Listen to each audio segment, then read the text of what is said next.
Subscribe. In the Pyramid Code, it talks about something called the original divine race. The initial race here on Earth was a very spiritual race. I would say that they were 90% spirit and 10% matter.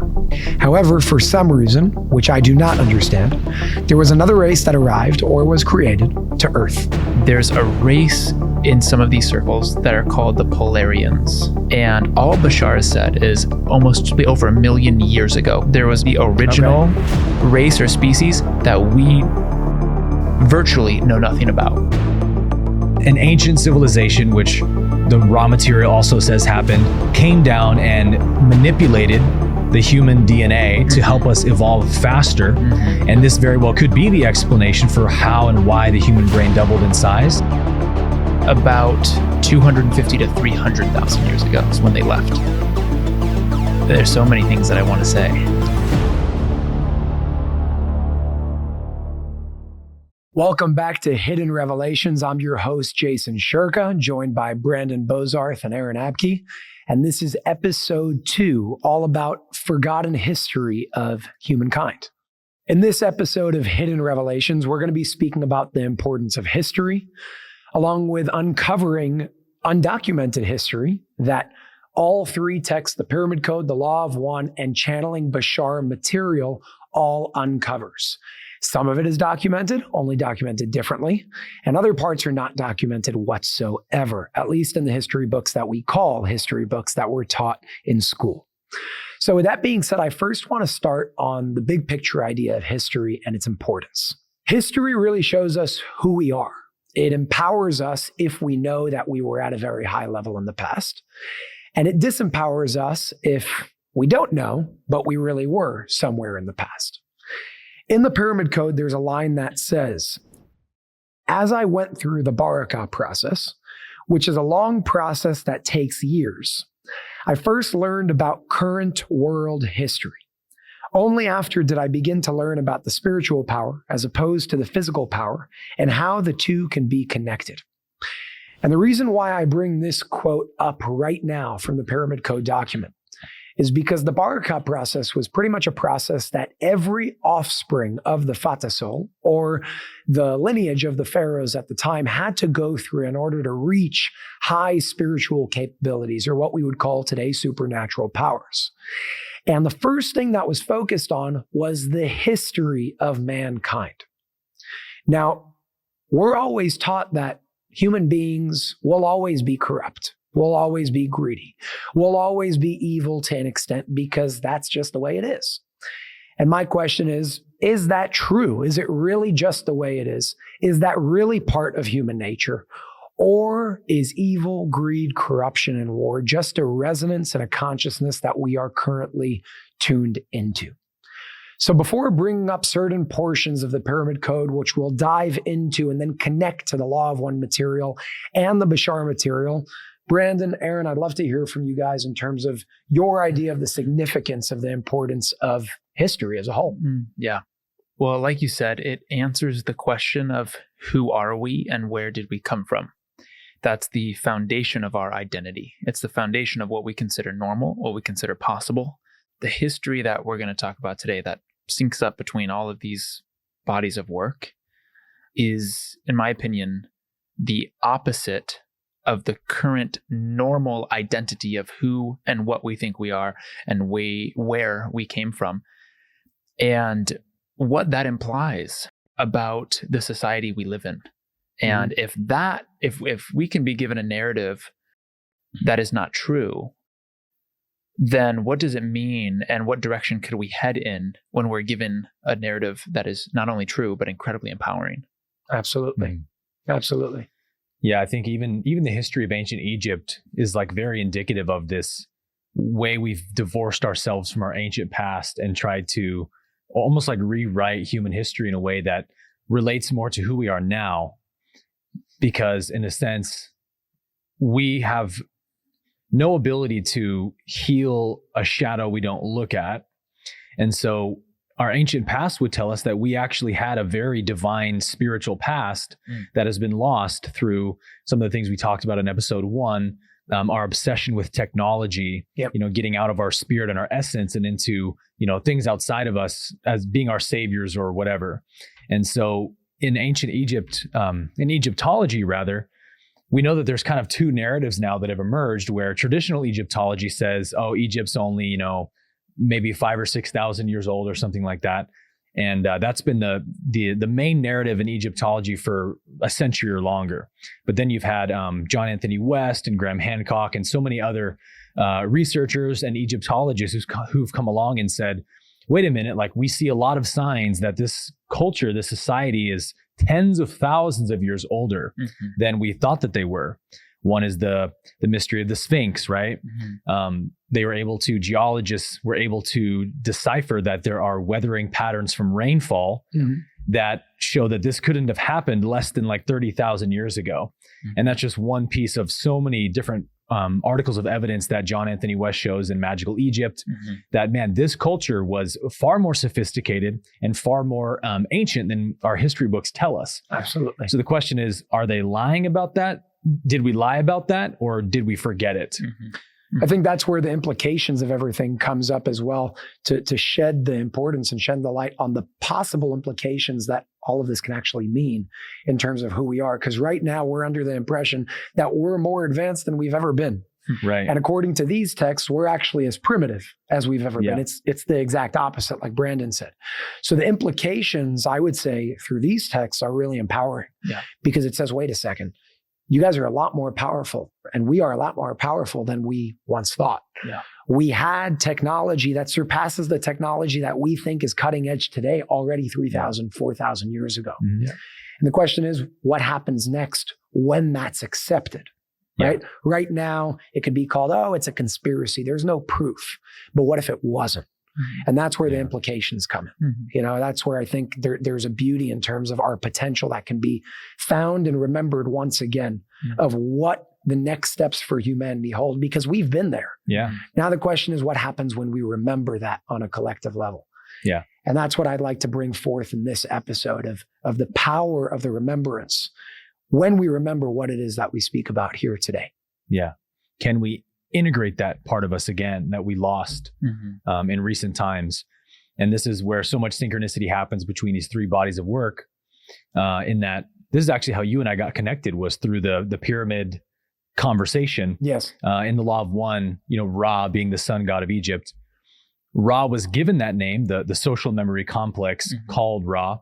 They teach in the Law of One that they were given that name by the Egyptians they came to visit. They say about 11,000 years ago. So 10,000 years or so before, or 9,000 years before the Fatasol in the story of the Pyramid Code, right? They came to Egypt because they saw that Egypt was, in what the way that they term it is, in a state of perpetual spiritual childhood, because they were only living to about 30 years old. And we know this from ancient history as well, Egypt history, that there was a lot of diseases from the Nile River and pollution and things that were killing people at a very young age. So they weren't able to advance spiritually like one would want to in an incarnation. So they were just stuck in this period. And because they were a very pantheistic society, they believed everything was God in a form. Ra did not see it as an infringement to visit them openly and continue to teach them about the Law of One, because they already basically believed it in a primitive way. So they visited Egypt, and they talk in the Law of One extensively about the pyramids, how they were built by extraterrestrials. At least the Giza pyramids were, and there's like something like 50 plus pyramids in Egypt. And they were used as centers for initiation and for physical healing. So spiritual and physical healing. And then those teachings of Ra got corrupted, very much like they did as well in the Pyramid Code, by the powerful elites, trying to use them to create more of a separation between the upper class and the lower class, which is very much opposite to what the Law of One teaches, that all is one and equal. So they said, we found ourselves in this hypocritical position that our teachings were being skewed and distorted for power. And so we left Egypt at that time. And many texts have said that other ancient species of extraterrestrials have visited Egypt like Ra did. And it was a society, because they were so advanced spiritually, that extraterrestrials, it was kind of like a hot spot for ETs. And I think that's where we see a lot of cool synchronicities. There are so many synchronicities alone in just what you brought up. Yeah, same in the Bashar material. Before we even get to ancient Egypt, let's go back. Yeah. Let's go back before Egypt, before Atlantis, before Adam and Eve, if that's even a thing, right? Because I know a lot of these texts speak about that as well. Maybe there was a time before then where certain things happened. Yeah. So in the Pyramid Code, and I'm going to read an excerpt for all of us right now, it talks about something called the original divine race. And this is pretty much disagreeing with the common idea that that's just the way it is in terms of greed, corruption, war, darkness, all these things. That's just a part of humanity. The original divine race, there's an excerpt that speaks about it that pretty much implies that there was a time where it wasn't all corruption. There actually was no corruption. There was no evil. There was none of that. And then at some point, duality came into play and then it started. But let's start with the original divine race for a second. Let me read you all this excerpt and we'll see where we pick up from it in terms of the other texts. So in the Pyramid Code, it says the following. The initial race here on Earth was a very spiritual race. I would say that they were 90% spirit and 10% matter. The spiritual world and its laws ruled the world as opposed to the material world and its laws that we know today. The initial race was a conscious race with appreciation, love, and understanding for the divine plane and the laws of nature. I'm talking about a very far away era, way before Atlantis or Adam and Eve. I'm talking about a community that was naturally conscious and enlightened without desires and impulses as we have in our current days today. This was a race that was fully aware. This was a race that knew the secrets of nature and understood the secrets of creation. They had knowledge that had no boundaries, one that was characterized with a direct divine connection to the Creator. This was a race that knew how to control and guide nature. This was a race that did not have to work for their livelihood and did not have pain during childbirth. Nature worked for them and they preserved nature according to the Creator's will. However, for some reason, which I do not understand, there was another race that arrived or was created to Earth. They were a very different race. They looked like the original divine race, but they were spiritually void. They were 90% matter and 10% spirit. I suppose that they are the forefathers of Adam and Eve.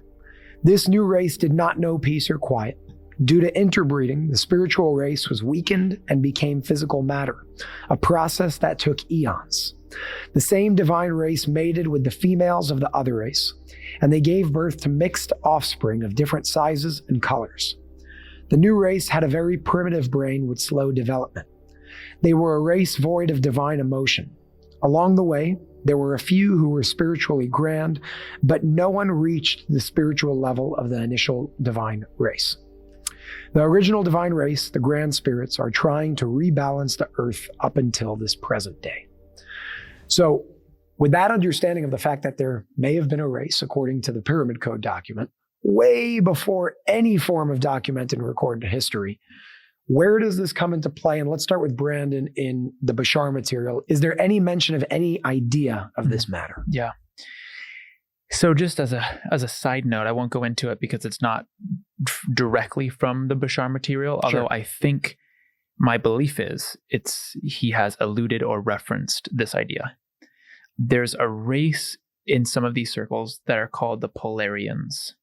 I recommend doing research on that. And all Bashar has said is far before Atlantis, and I believe he was talking about almost probably over 1 million years ago, because he's covered up to maybe 500,000, even 600,000 years. So long time ago, there was a race of humans, and he might not even use the word humans, just the original race or species that we virtually know nothing about. And he said, it's not the timing for us to give you the information. We're not the person that's going to give you, it's not going to come through us now, but you will discover that on your own. That will be part of your evolution. That's as much as he's given on the root race. Are there any portions in the material of Bashar that talks about any other times in history where we weren't necessarily always corrupt or greedy or 100%. So we've been in Lemuria, which was approximately lasted between I believe 100,000 to 250,000 years ago. They had a really long span, Lemuria. Mm-hmm. They were essentially a unified race for the majority of their experience. And at the very end of the Lemurian dynasty, they were very natural people. They lived in nature. They didn't need to make abrupt structures. Everything was in harmony with nature. They had incredibly long lifespans. Mm-hmm. They actually had slightly blue skin. And I'll talk about the Anunnaki and whatnot's related to that. Interesting. And that's where, according to Bashar, our virtual memory of Avatar, the movie Avatar, came from. Oh, these very natural creatures living with blue skin. Well, where's that coming from?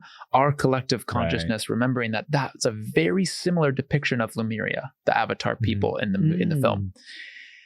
The very end of that civilization, an offshoot came to the Americas. Remember, the world was very different at that time. The continents were very different. You can walk across certain continents. And now in the area we call the Bermuda Triangle, Cuba, Guatemala, even the tips of Florida, that area was the primary location of Atlantis. And this was a very united, very beautiful civilization that had open contact with extraterrestrials on the regular, walking down the street, interacting with them. They even had a full unity with the aquatic life. They would have pyramids where whales and dolphins would swim into the pyramids, and they'd be in the pyramids and commune and play and telepathically communicate. Wow. They use crystal technology to create free energy. They virtually had no disease. And I'm sure we'll get into the fall. But through a series of events, that civilization fell. And what came on the other side of that fall immediately really was Egypt. Yeah. Imagine how many abilities and consciousness we could discover if we could live that long. It's sort of like, we look at Egypt in that time frame of that they were stuck in this perpetual childhood, only living to 30 years old. Well, we're still kind of living like that, right? Right. About 70 years is not that much longer compared to what Ra says is the average lifespan of a third density being is about 1,000 years. So it's like we don't even have the time to uncover all that's available here because of that limitation. Right. What's interesting with that is we're so programmed to thinking that, and I know even we know this, but it's not completely embodied yet. If it were, reality would look different. But when it comes to reincarnation, sure, let's say we live 70 years, 100 years, 120 years, even 500 years, whatever it may be. That's just how long the physical body is in play for. But if we can actually reach that level of awareness, regardless of the form that we're in, then in that respect, we're completely eternal from beginning to end. Right. The only thing we're doing is moving houses. Right. But you remember your past house. Yep. You know where you're living now, and that's it. And the awareness, as we all know, never dies. It was never born, never died, never created, never destroyed. So when it comes to that idea, we can remember all of it. We do have it somewhere. And I think step one is completely understanding that conceptually before embodying that on the physical level, in the level of experience as well. And from there, I think that's what will bring us to the next level of awareness, the next level of consciousness. Now, in regards to forgotten history, where does that play into form in the Law of One? How does that come into play there? Well, as Brandon's talking about the Bashar material, a few things come to mind from the Law of One. One is that the Law of One describes the phases of evolution in the densities model, the 7 densities of consciousness. So first density is the density of pure being, which we would call the 4 elements, earth, water, fire, air. And consciousness is experiencing existence in space and time. And we know, at least on planet Earth, that density was about 2 billion years. And then you get to second density once consciousness develops the ability for growth and movement and interaction with the environment. And so microbial life, insect life, plant life, and animal life represents the second density of consciousness. And then once consciousness becomes self-aware, intellectually, usually through the development of language, labeling objects with words and symbols, then I can label myself as an object and symbol, and my mind can be aware I exist. And that opens up the third density of consciousness, right? So A planet itself becomes polarized to the next density once 51% or more of the collective consciousness is in that density. So third density, first and second are about 2 billion years each. Mm-hmm. Third density is incredibly short compared to all the other densities, because it's the density where we become self-aware and we have to choose polarity, positive or negative. So to have that choosing be authentic and organic, we have to have an equal amount of both polarities available to experience. And then we have to also have a veil of forgetting, where we don't remember our past lives, who we are, where we come from, what we're doing here. We're just sort of plopped in this dream world, and it's like experience positive and negative, choose which one you like. If I know where I came from, that might infringe on my authentic decision of what I gravitate towards. So we can have societies like Lemuria and Atlantis that existed hundreds of thousands of years ago, even though third density on a planet is only a 75,000 year cycle. It's actually 3 cycles of 25,000 years. What is that called in astronomy? The diurnal or the it's precession of the equinox. Yes. It's like is it the 25,720? It's like it's like a roundup of it, but that's I think it's the Earth's trip around the galaxy, the Milky Way. It takes 25,000 years for a full rotation, and every time the Earth makes that rotation, it becomes eligible to become magnetized to the fourth density if 51% or more of the collective consciousness is already in fourth density. And that would have happened the same way in the second density to the third. So we could have had societies like Lemuria and Atlantis that are very advanced, while every other portion of the world could be very primitive, Homo erectus, caveman, Neanderthal. We also know that there's been many sort of resets in history and the history of our planet. Great disasters and calamities that have kind of wiped out the planet and had this reset. Yeah. And recently we've discovered through people like Graham Hancock, what do they call apocalyptic kind of disaster event, be it a flood or a meteor strike, where these ancient societies are essentially lost and the human species has to start over again. And it's like, that seems hard to conceptualize, but imagine if that happened right now. If only like 100,000 people lived through some kind of, meteor impact. Okay, so within one generation, we would lose computer technology. Like, I don't know how to build a computer. Do you guys? Nope. No clue. And then we have kids. Our kids know half as much as we know. Within 2 or 3 generations, we're cavemen again. Yeah. Because we don't know how to even make electricity work through a light bulb and things like that. So these resets can happen very easily through giant cataclysmic disasters. And we have a lot of history and evidence that this has happened, and which defies our modern scientific view of history. And I think Göbekli Tepe was one of the first big discoveries we made. Scientists literally didn't believe that any intelligent civilization existed more than like 8,000 years ago. And then we find Göbekli Tepe, I believe in Turkey. They unearthed this society that had at least 12,000 years old, had amazing architecture and clear culture and religion and all this stuff that we said was totally impossible before that. So now it's like we have to completely rethink history and like how far back do civilizations like this go and how advanced did they get? It's just, the possibilities are crazy. It excites me. It really does. Cause I'm like, oh my God, where did we come from? Even before the movement of the model that you explained from first to second to third density and so on, my question is always what happened before then?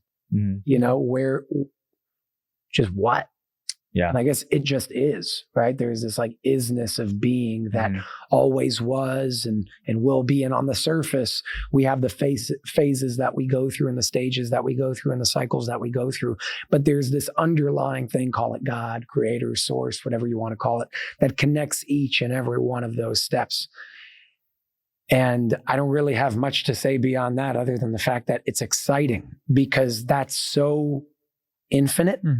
That it's just not comprehensible. It's just a feeling of, it's huge. Yeah. Yeah. So we know something remarkable did happen at some point about 500,000 years ago, I believe. Even modern science knows that the human brain size doubled within a period of a couple million years, which is like totally unprecedented in evolutionary history. And science can't explain this. Like they don't know. There's theories, but nothing that actually explains it. And so we can almost see a world where, talking about the Anunnaki, which we'll get into here in a second now, that Bashar speaks of, an ancient civilization, which the raw material also says happened, came down and manipulated the human DNA to help us evolve faster. And this very well could be the explanation for how and why the human brain doubled in size. Yeah. But I'm interested in what was the time frame that Bashar gives for when that happened? Approximately 500,000 years ago. Because that's what Ra says too. Yeah. They left about 250 to 300,000 years ago is when they left. There's so many things that I want to say. The first thing is with the brain doubling. We are the only species that has an incredibly painful and long birthing process. Right.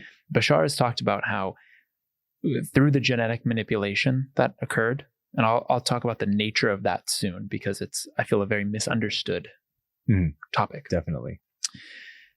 That they didn't adjust or change the physiology of the birth canal. And that's one remaining hint that something, quote, not natural happened. Because why would we be the only animal that has a head that is a little bit too large for the birth canal naturally to have an extremely painful process, and no other animal in the animal kingdom has that. That doesn't happen naturally. That's something Bashar has talked about. So according to the story, about 500,000 years ago, and Zecharia Sitchin has also has an overlapping timeline. He also quotes a lot of the biblical resources that I'm sure you guys know a little better than I do, of some biblical evidence or references to this.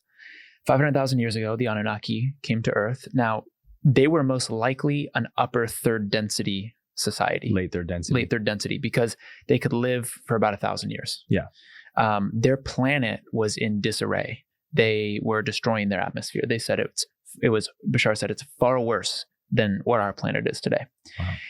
So they were desperate for minerals, certain minerals, specifically gold, not just for their atmosphere and to support their planet, but even for their ingestion to evolve. It's considered by more intelligent races incredibly valuable as a mineral, as it's a symbol for eternity. It doesn't deteriorate. It's inert, and it's highly conductive. So it can be used for all sorts of things. So they came here primarily with the intention to save their planet from being destroyed.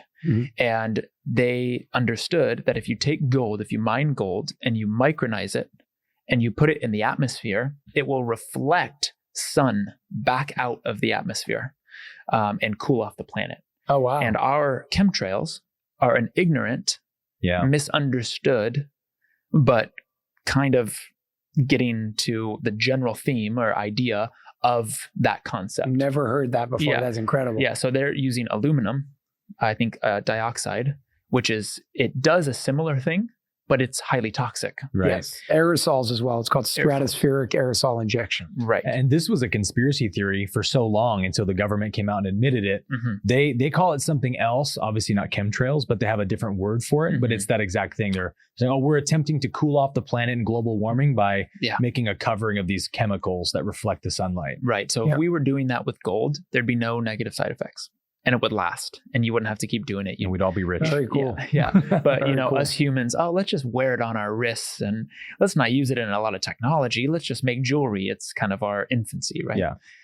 So they came to Earth and they realized the job they were given from their home planet to get this gold, get enough and bring it back to the civilization in time to save their planet was a massive job.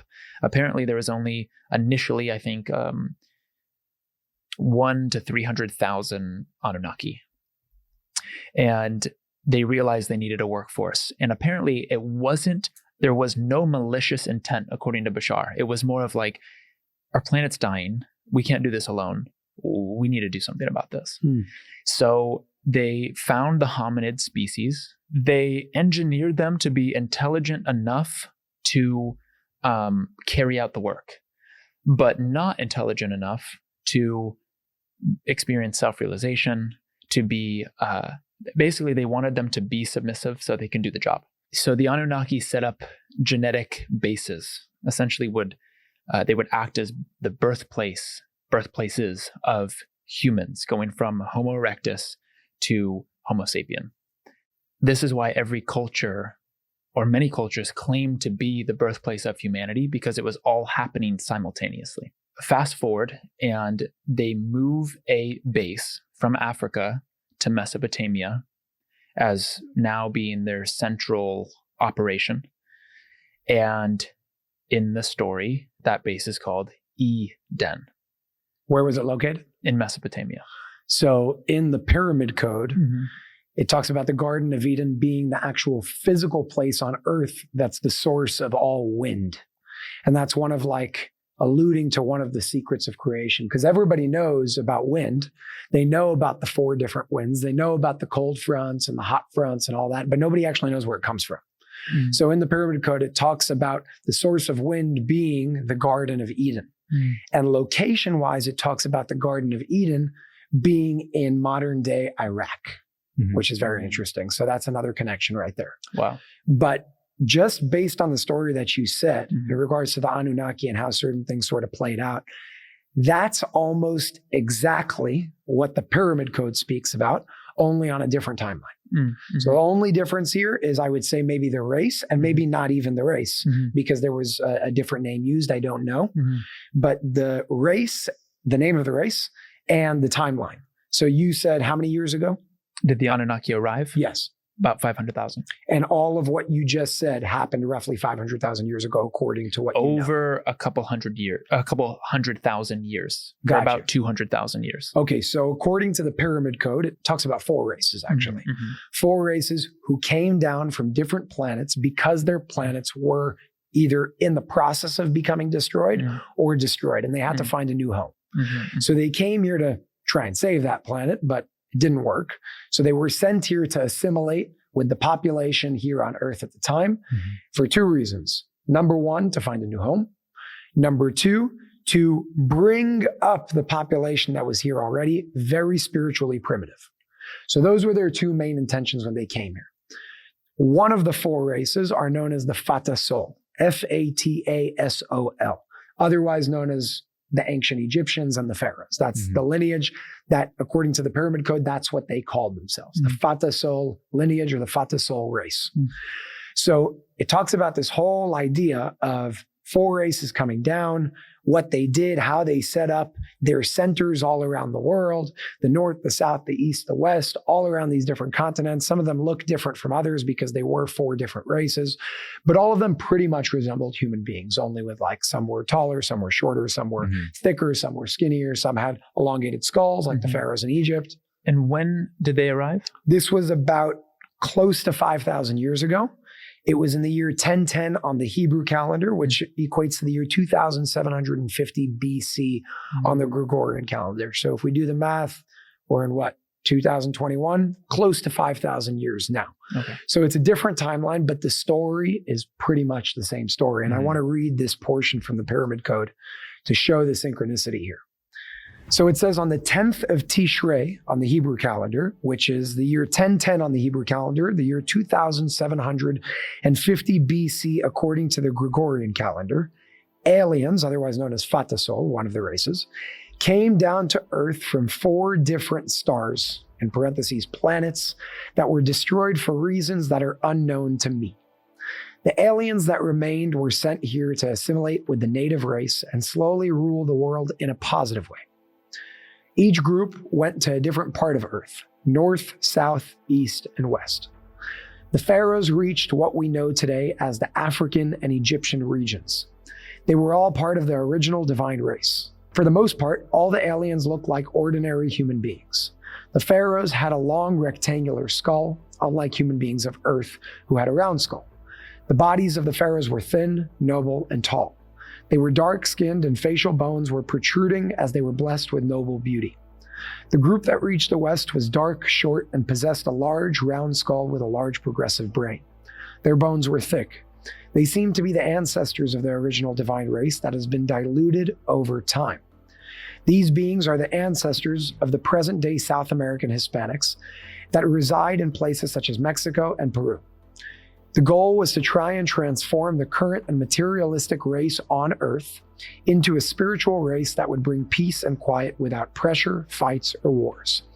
A race that would be preoccupied with the spiritual and not the physical. The pharaohs began to turn the earth from a materialistic place to a more spiritual place, and the initial success was overwhelming. And here's where it gets interesting. However, as time went by, Fatasol and their new generation began to mate with human beings. The superior spiritual race planted itself into the materialistic race, which caused them to lose their spiritual powers and diluted their personal power, as well as their future offspring. They tried to elevate the low vibrational race out of the material and into the spiritual, but over time they failed. Slowly, Fatasol and their offspring became weak, animalistic beings that were full of lust and excess desire. Instead of being spiritual beings, suddenly they found themselves with tyrannical, cruel, spiritless, and fearless rulers that instilled fear within the entire nation. A very similar reality to what is happening on Earth today. So I found a lot of synchronicities just in regards to what you shared, even on our side conversations with the Anunnaki and how they did what they did, why they did what they did, and how it kind of evolved and came to fruition in the distant past. So I just found there to be a lot of connections there. Yeah, that's exactly right. And that cycle, first of all, Bashar talks about Earth being the planet of cycles. It's like a karmic recycling bin, where as a soul or as a society, you can either incarnate or visit. And the cycles we have on this planet are very condensed within the minute, the hour, the day, the month. Apparently, that's very different on a lot of other planets, and the seasons, and those all represent new cycles of consciousness. So it's a place for really focused learning. The Anunnaki, when they arrived and did this global plan to, in a sense, assist humanity, and I use assist, I'll say assist, because it was we did evolve from it. It did step us into a higher octave of density slightly, but there were mixed polarity involved. There was an aspect of the Anunnaki that were more negative oriented. There was an aspect that was more positively oriented, just like humans. So because they did this and they violated the prime directive, which we've talked about before, when that got back to their homeworld, the Anunnaki homeworld said, you need to fix that now. That did not happen on behalf of us. That was a rogue decision to do that. You did not get approval from our council.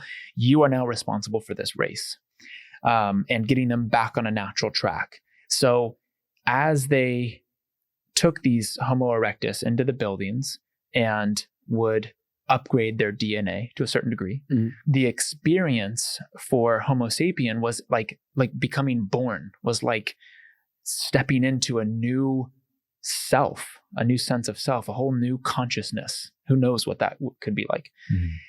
And when they observed the individuals doing it, it was individuals that would live for thousands of years or 1,000 years. So they thought they were gods. And this was the seed that birthed all of the distortions you see in religion. An external creator. I was created by that man or that woman or this entity. Interesting. And now there's a relationship of superiority and inferiority, which creates things like worship in the negative sense of I'm below you, we're not equal. And that honestly played to the Anunnaki's advantage, because they said, okay, well, we just need you to do our bidding so we can save our planet. Apparently there was a split at some point where it was getting a little out of balance, to where some of the Anunnaki were like, this is not what we signed up for. And then there was the negative polarity that wanted to increase that power and have a greater race or workforce. And eventually the Anunnaki, through the mining, and they've already found extremely old mines, far over 10,000 years old, in South Africa, going, what are these? There's gold mines here, and this is over 10,000 years ago. So when they got what they needed, essentially they left, but they had to give humanity the basics for them to kind of start like a foundation. Astrology, they needed a mythology. This is a creation story. Eden. Adam and Eve, they called Adam Adama, Eva, which represented Adama is like the blueprint of a man. Adama actually means ground in Hebrew. Oh, interesting. Earth. Well, what about Eva? Life. Wow, interesting. Wow. Feminine, masculine, Yeah, the form and the life force. and it was said in the Bible that Eve was created from the rib of Adam. Yes. Right. Yeah. So that was apparently from the Anunnaki or from Bashar's perspective was the progression of evolution in their experiment, in their genetic manipulation, going, okay, the first blueprint is Adam or Adamah, and then the more slightly evolved, which I know a lot of viewers are going to love that, evolved being is Eve. The Eva. upgrade. Because they have the ability to bear children, and we just know females are slightly superior. Yeah. Let's just put that out there. just cooler. It happened to be a I little like cooler. them better. Yeah. So they needed a mythology. They needed a foundation so they can finally mature as a species.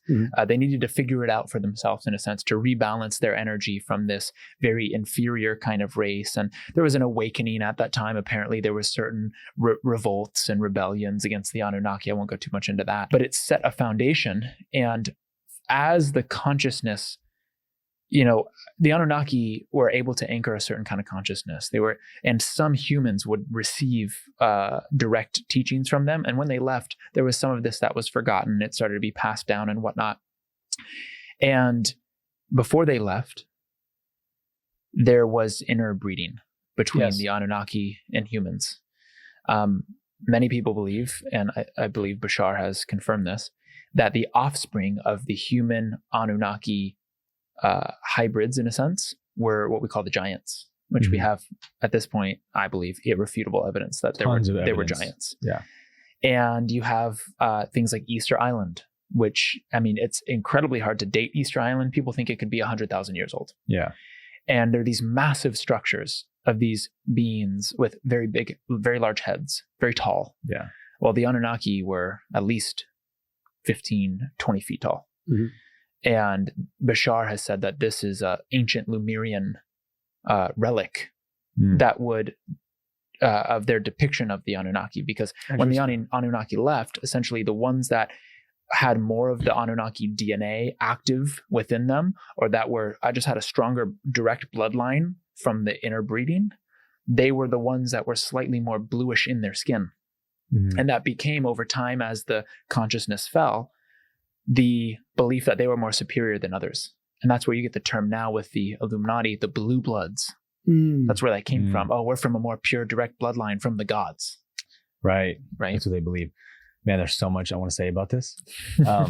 So going back to I think a lot of people are probably thinking this. I know that I always thought this when I heard this idea first, that why would extraterrestrials interbreed with humans and interfere with the natural process if they're positively polarized? Wouldn't that be infringement, and all these questions? And we know that there are at least 4 different species, not races, species of humans, scientifically in our evolutionary past. We've discovered at least 4. Neanderthal, I believe, is one. They just discovered a 4th one maybe less than 10 years ago. Homo starts with a D, DNICs or something like that. Yeah, I remember that. I forgot the name. Denisovan, something like that. Yeah. And so these are different species of human. So the question begs, were there multiple races of extraterrestrials trying to create, a hybrid race that failed for certain reasons? Like we know that the Neanderthals, for example, had much larger brains actually than Homo sapiens at that time, were probably much more intelligent, but they didn't have the vocal cords to communicate with language like Homo sapiens did, and they were more exclusive. They didn't share technology.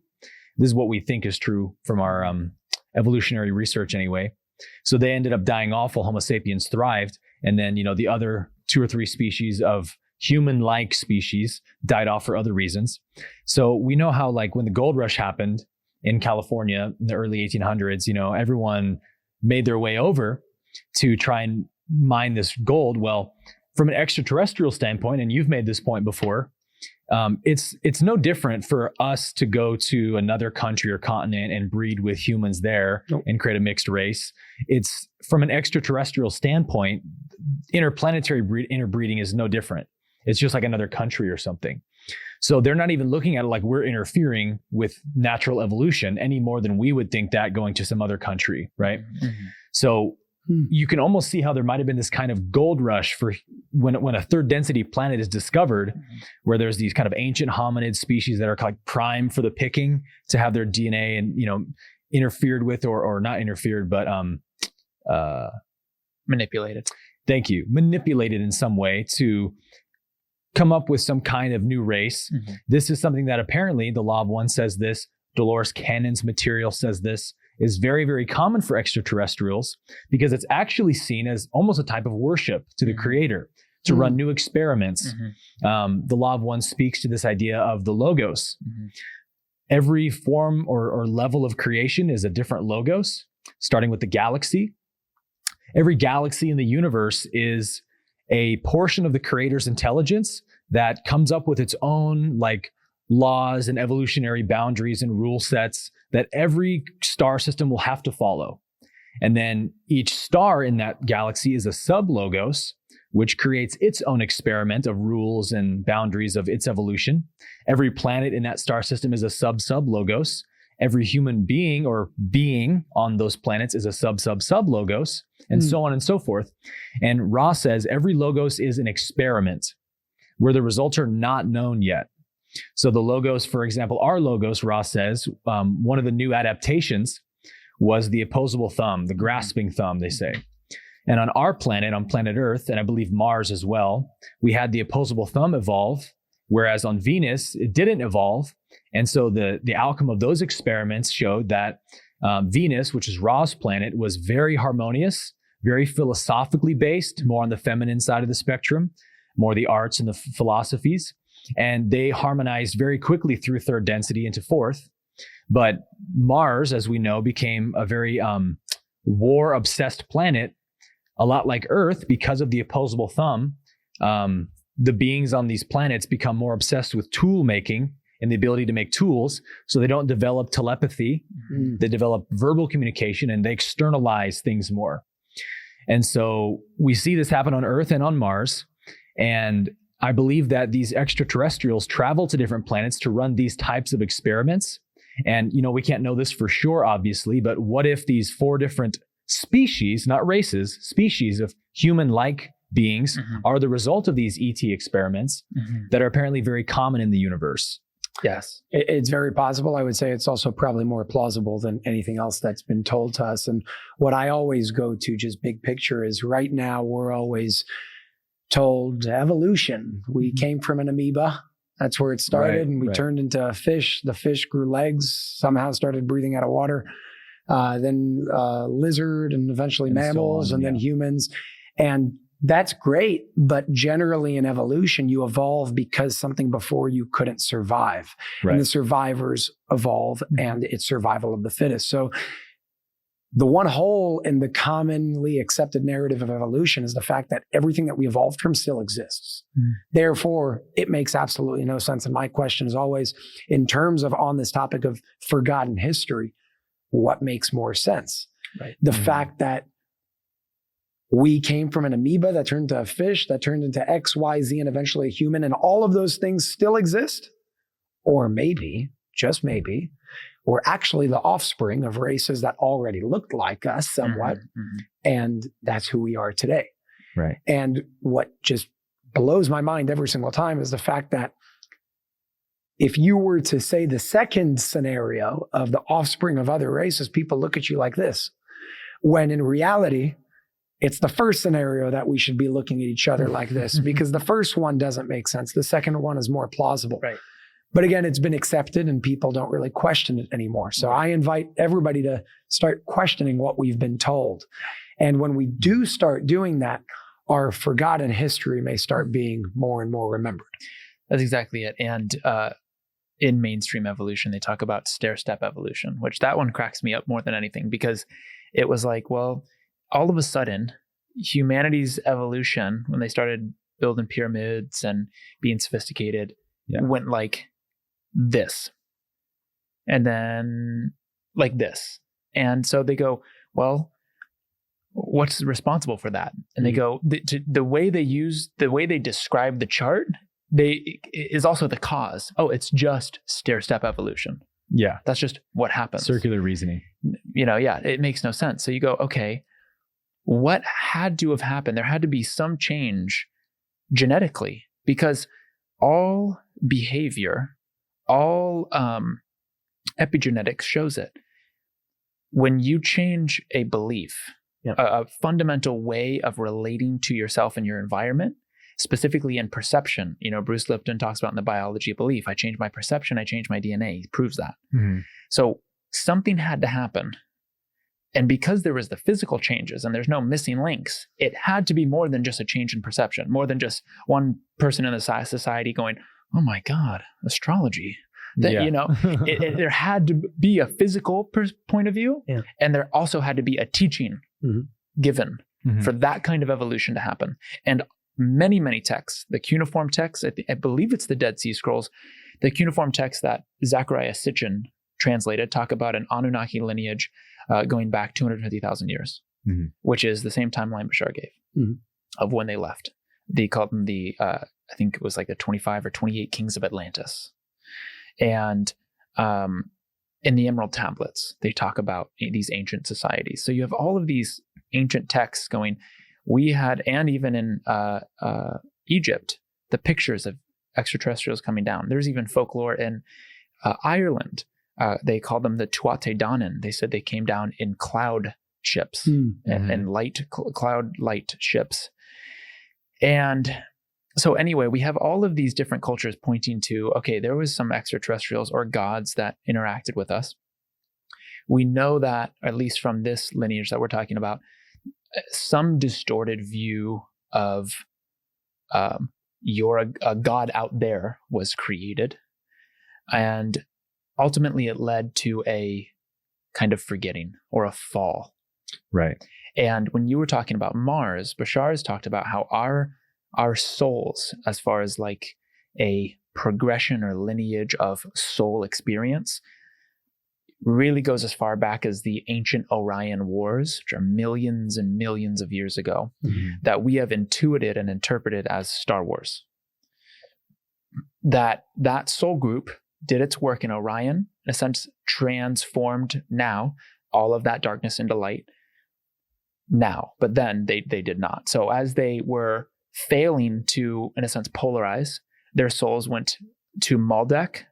Maldek exploded, became the asteroid belt, and then went to Mars. And Mars, it's, the atmosphere is destroyed, and they have found pyramids and faces and all of the straight lines, right? So there's very convincing evidence that there was life on Mars. There's also a nuclear physicist, I don't know his name offhand, but been on Gaia as well, who says that it's clear that Mars's atmosphere was stripped. Yes. Like some kind of nuclear event had to have happened to make Mars what it is today. Even modern science says that what we call the asteroid belt was once a planet. They just say that it must have collided with something else to blow it up in the way it is. But it's also very plausible it could have been through something like this. And this is where we run into the limitations of modern science in the way that we think. Our egos get in the way of discovering what's true because we can't accept anything outside of our reference frame of what we think is possible. Right. Even when we get to the point of like carbon dating. Right. The Sphinx is a great example of this. Parts of the Sphinx carbon date to 38,000 years old or something, but then they take the head and different parts of it that carbon date to like 8,000 years or whatever. And they say, well, because we can't accept that civilization went back that long, that must be wrong somehow. And this date is the correct one. And we see this all over modern science where it's like this cognitive dissonance doesn't allow us to explore possibilities. And so a lot of these theories, like the evolutionary theory you were just talking about, Jason, can actually help us come up with answers to these unsolved mysteries of our ancient timeline. And of course, we can't know for a fact that anything's true, but through many different sources, coming together saying the same exact things, like the Law of One also says that Mars was a warlike planet that destroyed itself through war 500,000 or 700,000 years ago. We can see that there are things that fit in like puzzle pieces really well. And in a lot of cases, both can be true. Like we know that modern Darwinian evolution is definitely true in many senses, but it doesn't explain certain things. Right. So, species travel to different locations on the Earth and different environments, and they have to adapt to fit that environment. And that's how we, over long periods of time, get different species. Right. But it doesn't answer how do 4 species of humans emerge, evolutionarily speaking, almost simultaneously at the same time. And if we allow ourselves to consider the possibilities of, well, we know the universe is infinite. We know, even our Pentagon and government now has admitted that we have off-world vehicles. We see off-world craft. There are intelligent species that many ancient cultures have written, many texts confirm, have visited humanity, manipulated human DNA for different reasons. And these things explain so many of these questions in the forgotten history of Earth that I think is so interesting.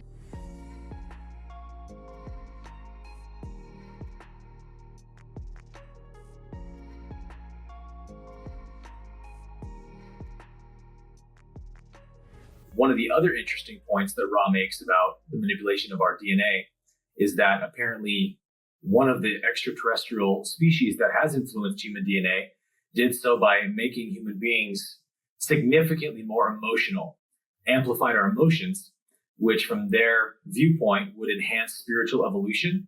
Because we know as spiritual teachers that emotions are the primary form of what allows us to have self-awareness, right? What's within us that needs to be balanced and things like this. So they believe that by making humans more emotional, we can help them evolve spiritually faster. And this is essentially what positively polarized ETs want to do, is all species are trying to make the most supremely spiritual race they can possibly create to allow the greatest experience of the creator that can be experienced.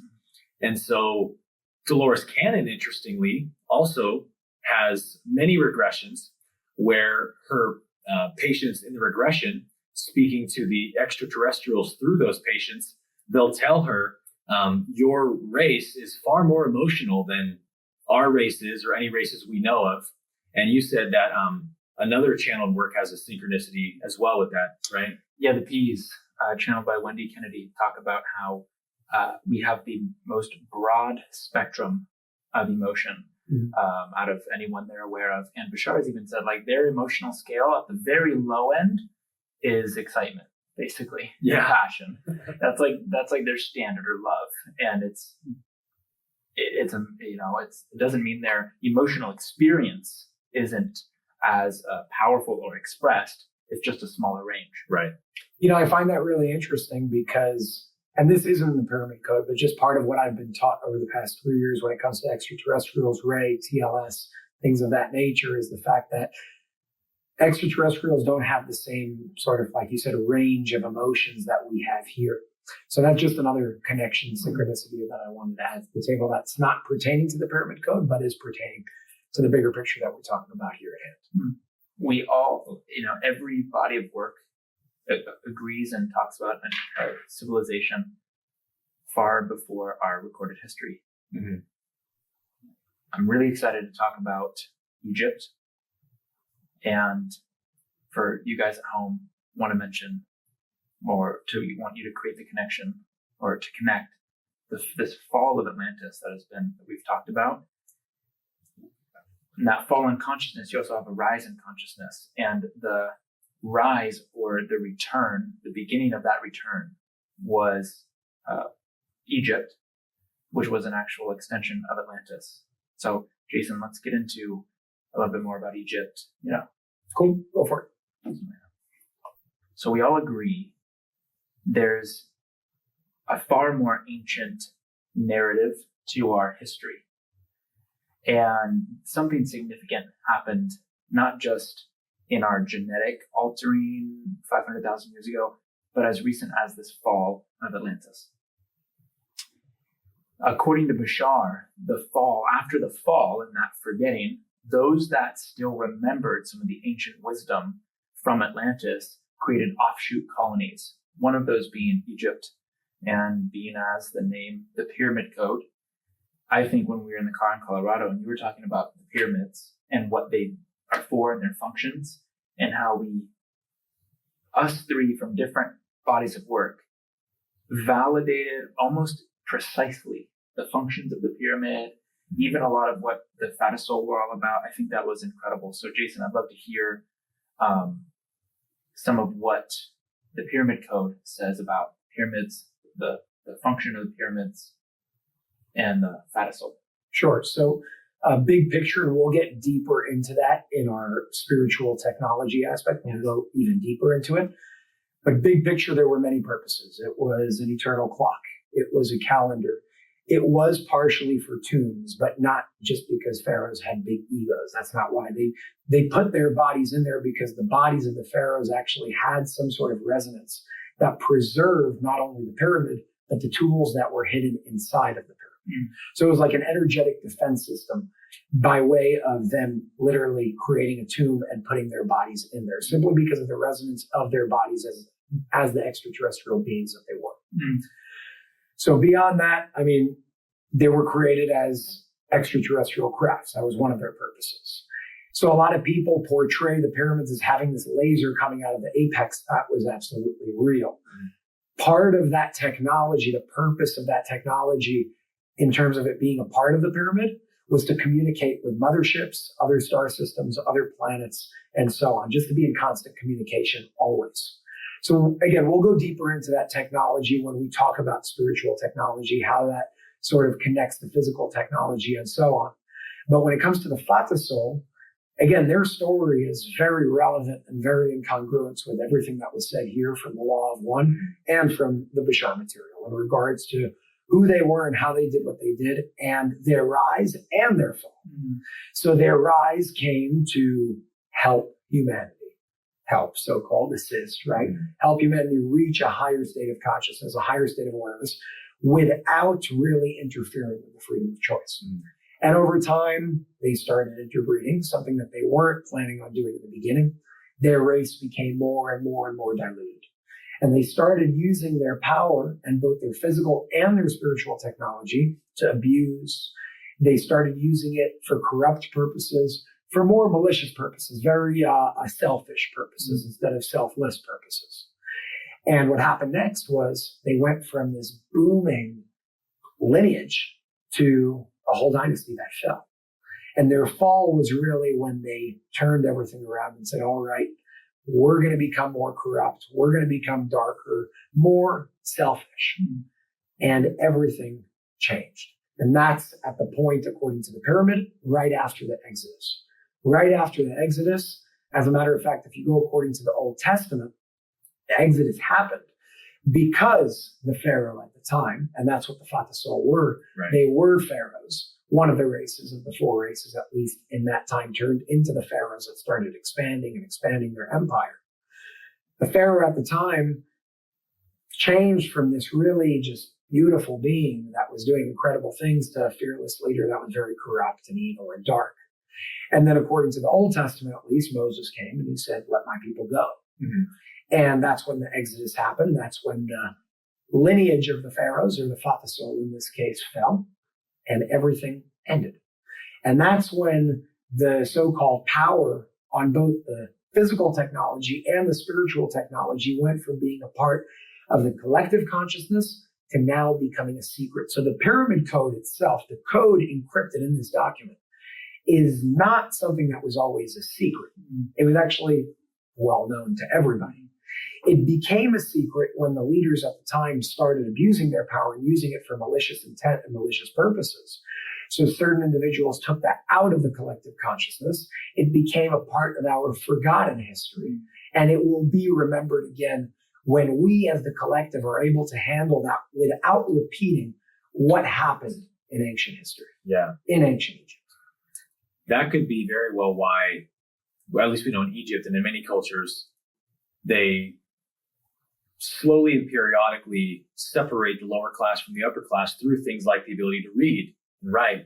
So if they want to exclusively give this technology to the pharaohs, the Fatasol, the elites, then making it impossible for the common person to learn how to read and write is the best way to do that. I also find an interesting synchronicity in the book of Genesis says this whole idea of how the sons of God from the heavens saw that the daughters of men were beautiful and mated with them, essentially. And that's when the corruption started happening. Even in the Old Testament, it says that.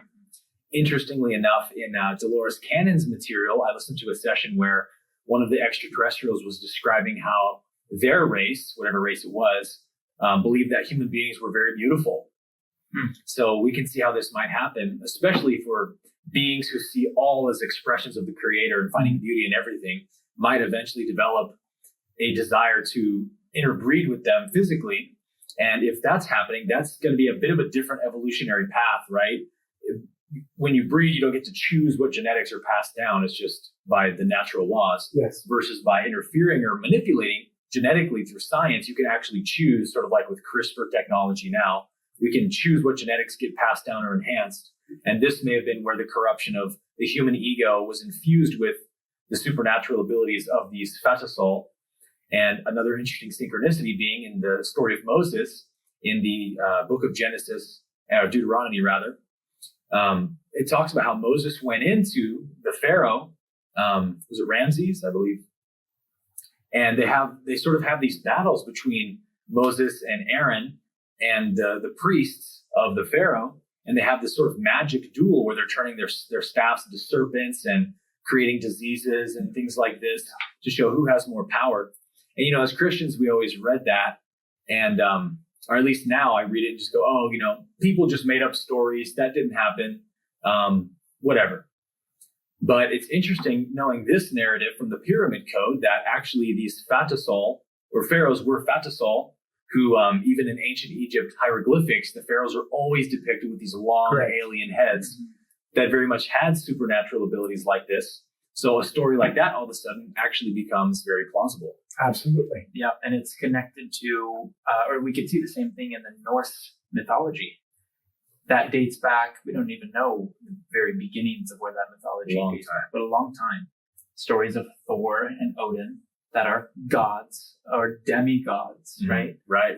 What's a demigod? A half god, a half human, with abilities to call upon the lightning and thunder and fly and have incredible strength. So you have a global mythology, fairies, dragons. I mean, you have all of this mythology, and we go, okay, wait a second. Were these symbols to use to describe actual beings, where a more primitive society didn't really understand what was going on? What they were seeing. Yeah, so labels like gods and magic were superimposed, but we're actually seeing what we're capable of later on in our evolution. Mm-hmm. Yeah. I just see it as very empowering once we start uncovering all these different narratives and saying, wait a second, they all actually connect. Again, saying different things, but they connect. We see how powerful we once were, which again shows us how powerful we can become. Mm-hmm. Yes. And that's why I love the topic of history. That's why I think history was actually one of the first things that is taught and was taught in the Baraka process, otherwise known as the initiation process of the pharaohs, because that's the first thing we have to be aware of before getting into the intricate stuff, before getting into the levitation, the telepathic communication, and all that like fun stuff, right? We first have to be aware of what's possible. And history shows us what's possible just by its nature of what happened, just by the nature of reality and how things happen, because we were at a very high place. Yes. We will reach a very high place once again. And right now we're in that phase of forgetting, remembering, questioning, doubting. Do we really have that power? Is it true? Is it not? If it isn't, how does that serve me?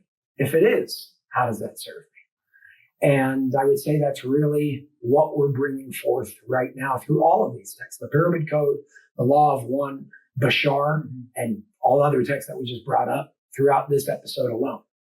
So with that being said, history is not what we think. History is not what we've been told it necessarily is. And the more we become open in terms of just the possibilities that may have been and the potentialities that may have been and could be in the future, again, whatever we can imagine can be. It starts here. It starts as a thought. And from the thought, it becomes a reality. That's how things work in the physical world, in the spiritual world. And that's what connects the physical world and the spiritual world, the intangible and the tangible. It's the power of thought, and it's the thought itself. It starts in the mind. It ends with the physical creation and the physical experience. So is it possible that some actually hold the secrets of our own history? Is it possible that the knowledge, the wisdom, the abilities were never lost? They were just sort of misplaced, but still held close by some individuals, maybe some that we know, many we don't. Some organizations like TLS, the Light System. Is it possible? I'm not saying whether it is or it isn't. I'm just saying to ask yourself that question and see where it takes you. History is here to serve us. History is here to help us. All we have to do is be open to uncovering the truth behind our own history. It reminds me of the famous Marianne Williamson quote, "We fear our light far more than our darkness. What we're truly afraid of is not that we are weak and powerless, but that we are actually powerful beyond measure." And we are powerful beyond measure. Our history shows us that. Right? Yeah. On the next episode, we will be covering secrecy and the freedom of choice. We're going to be talking about how secrecy may not necessarily be a bad thing, even though it's been coined as a bad thing by evil people. Secrecy can actually be used to preserve our freedom of choice. Once again, we will be covering that in connection to the Pyramid Code document, the Law of One material, and the Bashar material. Thank you very much, and we'll see you next time.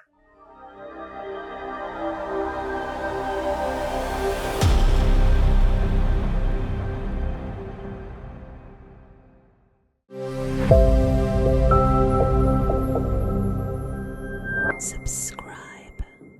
Hey, thanks for watching this video. There's so much more I'd like to dive into, but unfortunately, we can't do that here thanks to the heavy censorship efforts from big tech. If you want to explore this topic further, you can dive deep by accessing our entire uncensored library on unified.tv. There's a link in the description below this video if you want to check it out. A membership to Unified TV gives you unlimited access to hundreds of uncensored podcasts, investigative journalism, documentaries, films, and content that was once available on major streaming platforms like Netflix, but is now banned from the internet. For just $14.99 a month, which is less than $1 a day, you get access to it all. Your subscription also helps keep the platform running free from censorship and corporate influence. Please consider supporting us and enjoy all of our unfiltered and thought-provoking content in return. Thank you very much, and I will see you on Unified TV.